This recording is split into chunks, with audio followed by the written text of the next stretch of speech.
Si vous vouliez empêcher l'Afrique de devenir une superpuissance, vous n'auriez pas besoin d'inventer une nouvelle stratégie.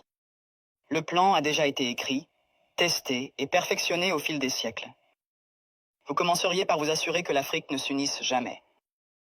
Le moyen le plus simple de le faire est de maintenir les gens divisés selon des lignes ethniques, tribales et religieuses. S'ils commencent à travailler ensemble, rappelez-leur les griefs passés. Ravivez les vieilles blessures, financez les mouvements séparatistes, maintenez les différends frontaliers non résolus.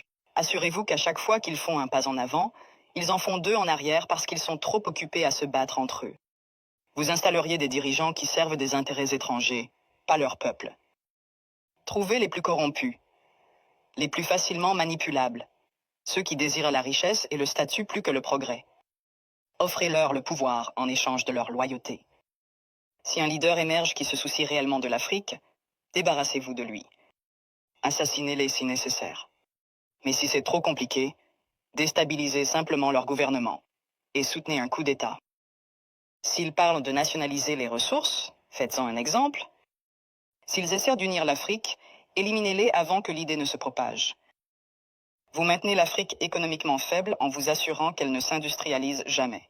Laissez-les exporter des matières premières, mais ne les laissez jamais les transformer eux-mêmes. Contrôlez les mines, les champs pétrolifères, les minéraux rares. Gardez-les à vendre à bas prix et à acheter cher. Si un pays essaie de se libérer et de construire ses propres industries, sabotez-le. Imposez des sanctions, déstabilisez sa monnaie. Financez l'opposition locale, faites s'effondrer son économie. Si cela ne fonctionne pas, orchestrez une guerre civile. Les gens ne peuvent pas construire quand ils sont trop occupés à essayer de survivre.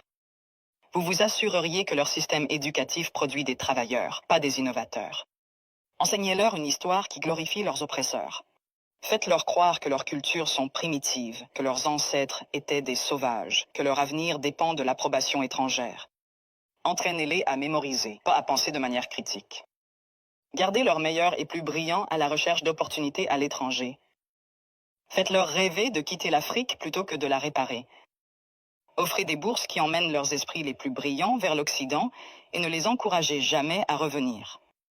Laissez le continent continuer à former des médecins et des ingénieurs seulement pour qu'ils aillent enrichir d'autres nations. Vous contrôleriez leurs récits. Possédez leurs médias, contrôlez leurs histoires, dictez leur image au monde. Faites-leur croire qu'ils sont corrompus, sans espoir, éternellement en crise.